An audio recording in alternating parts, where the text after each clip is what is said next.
Ricardo, diante, né, dessa sua visão em relação à própria regra aí proposta, o gasto ele tem, né, segundo o próprio governo fala, uma estrutura anticíclica, porque ele está atrelado ali tem um teto, né, um limite, mas ele também está atrelado, se caso tem aquelas bandas, né, caso haja ali uma recessão, cresce no mínimo 0,6%, se o PIB cair, cai 2%, a receita também reduz mais ou menos, e aí abriria até um buraco ali nas contas públicas, que traria ali uma grande preocupação, mas, né, as bandas estão limitadas em 0,6%, acho que 2,5%. Mas eu queria entender, os juros altos atrapalham o crescimento do país, a gente já sabe muito sobre isso em relação ao juros estando mais alto, o PIB tende, né, a ficar um pouco mais contraído. Eu queria entender, na sua visão, quais são os desafios que você acredita, então, que o governo terá que traçar aí ou fazer, né? Quais são os cenários para a gente realmente conseguir ter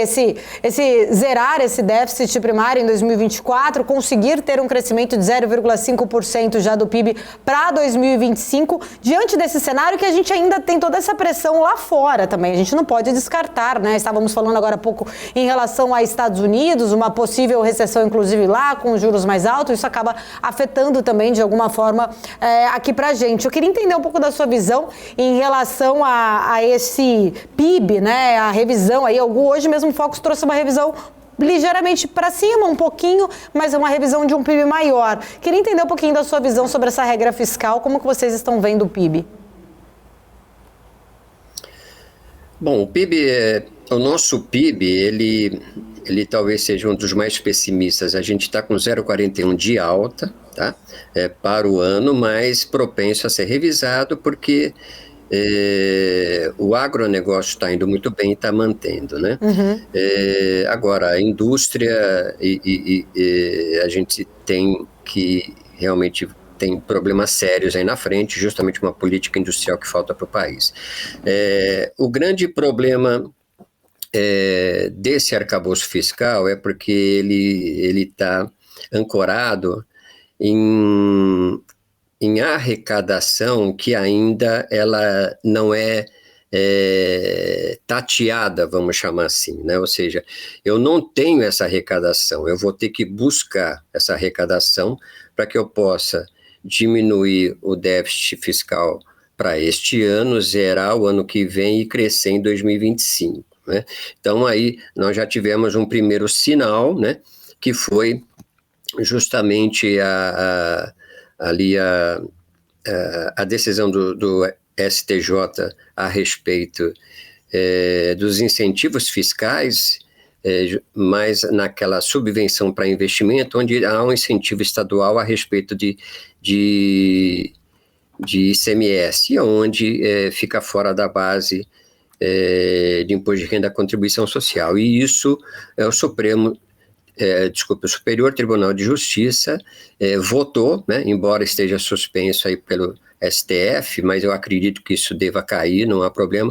Isso vai trazer 90 bilhões de reais de arrecadação, sendo 70 para a União. Então, já é um caminho. Agora, é claro que esses benefícios fiscais, eles vão ser judicializados, não tenha dúvida disso. E o resto, né, da onde vem, né? É justamente o grande detalhe que a gente vê que o PIB previsível, ou seja, o PIB de 23, ele está muito próximo, muito fácil de trabalhar isso em termos de crescimento e a expectativa de queda da Selic para o final do ano, né?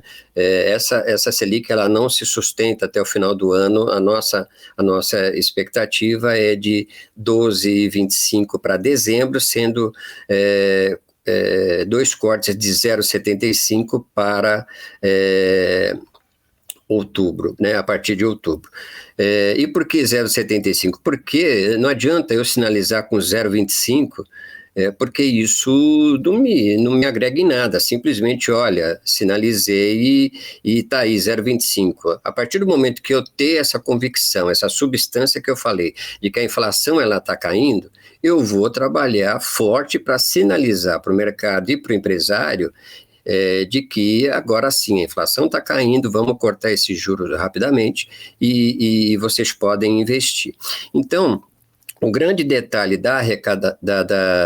do arcabouço fiscal é que em nenhum cenário proposto ele se realiza, né? Há algumas questões, né, como os limites de despesas ali, ou mesmo o não cumprimento das metas, que isso acaba sendo base para o ano seguinte. Então, se eu não cumpro meta de despesa, ou seja, eu superei a meta, essa é a base para o ano seguinte. Então, é isso que o mercado está meio que inconformado, ou seja, não há como você se amparar nesse sentido. E as fontes de arrecadação, elas são todas, né, por conta de você ainda ir buscar. Esse é o detalhe, né? Então, aí é o grande problema de você se sentir confortável em mexer nesse cenário inteiro, tá?